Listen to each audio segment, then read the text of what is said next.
Now, he could be forgiven for having stars in his eyes. For 5 months, Commander Chris Hadfield had been living and working aboard the International Space Station. But when he's not doing the day job, the astronaut has been taking pictures and making videos, the most recent a dreamy cover of David Bowie's Space Oddity, which has made the spaceman an internet sensation today. Science reporter Asha Tanna has this. This is ground control to Major Tom. You've really made the grade. He's the new galactic superstar. And with a music video that's literally out of this world, Commander Chris Hadfield has made being an astronaut cool once again. If you dare. This fitting tribute marked his handover of the International Space Station after 5 months in orbit. Even Bowie himself probably never would have imagined seeing this more than 40 years after the song was first released. If you get a cloth dripping wet without gravity and you wring it out, what's going to happen? But it's his chatty diary entries which have brought a never-before insight into space living for us Earthlings.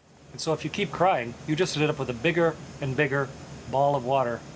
But before I go to sleep, I got to put on my pajamas, because I have space jammies. This you should never try at home. With humorous space tutorials in zero gravity, he's charmed millions. But it sprays all over the room. Didn't happen. Even the most mundane task has generated global interest. It makes me feel like I'm actually there with people more, that we're having a conversation, that this experience is not individual, but it's shared and it's mutual and it's worldwide. Through social media, he's interacted with the public like no other spaceman before him. This rocket's burning bright. Inspired by Buzz Aldrin when he was a boy, it's hoped Commander Hadfield has reignited the interest of a new generation of space lovers. With a unique perspective on the world, Commander Hadfield has a bird's-eye view of our planet. One of the most striking parts of the world is the Sahara. Huge, barren, colorful rock. His space album has shots from Greenland to China, Hungary and parts of Britain. This is Bournemouth, Scotland and the north of England. His mission home tonight will be watched closely by 800,000 Twitter followers. Our commander comes down back to Earth. His cover has been so successful, it's even been endorsed by Ziggy Stardust himself, who tweeted, "Hello, Spaceboy." Commander Hadfield has boldly done what no other astronaut has. Canada is now firmly on the space map, and we've had an unprecedented taste of what day-to-day life is like 200 miles above the Earth. Floating in my tin can.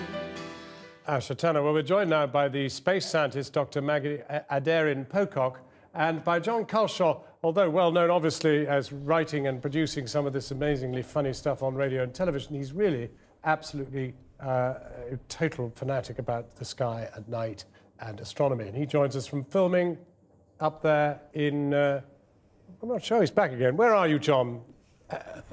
We're filming the sky at night at Hurstmansoe, at the observatory here at Hurstmansoe. Excellent. Well, now, I mean, probably like me, that wonderful Major Tom and the whole album from Bowie, and yet the whole idea that might be possibly performed in space rather well and then transmitted in gorgeous quality, we never dreamt that, did we?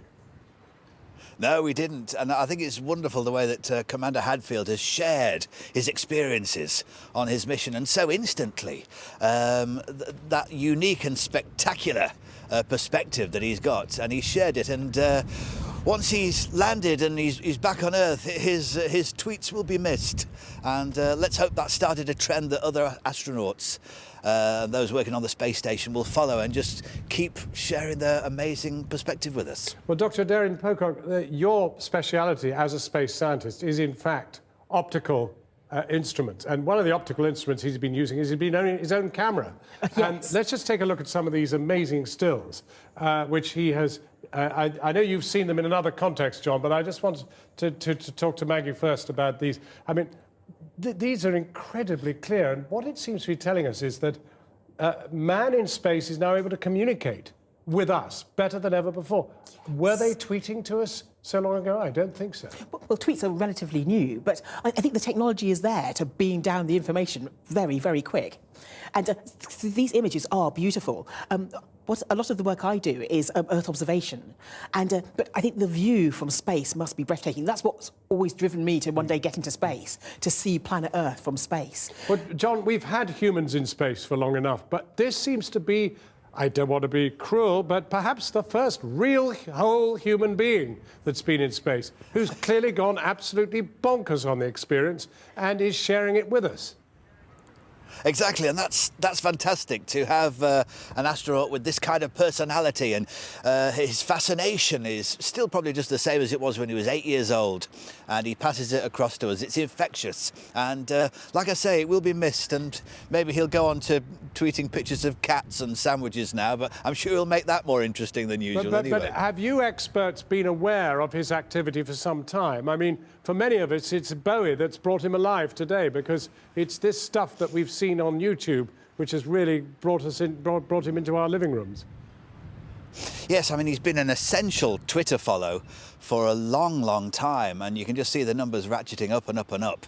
And I think just, as I say, the way that he just seems so eager to share all of this, and he doesn't want to waste a shot. You wonder how he gets some of those photos. It's as though he's going to fall out of the space station at times. Well, Maggie, we now surely understand why we need a human in space. At last, we really have a witness to what's seen out there. We can't just see it at the end of the tubes that you develop. So I am a perfect advocate for getting people in space. And I spend a lot of my time speaking to school kids, and I show them images taken by people on the International Space Station. I talk to them about sort of going to the loo in space and do a live demonstration. It's trying to bring space alive, which is just what Chris is doing. And it's sort of inspiring another generation to love space and want to get out there more. John Culshaw, it boosts your own enthusiasm and that of many, many more people, and possibly helps fund all this. Yes, I think it certainly does, and it just gives a sense that space is an ordinary working place as well. Just the reality of it, just the mundane aspects of it are just as fascinating in a sense as the glorious shots of the moon rising over the atmosphere. I mean, you talk about going to the loo in space, but the truth is having a man actually singing to a track is just sensational, isn't it? It is. Something we're very familiar with, but seen from a very alien environment, in fact.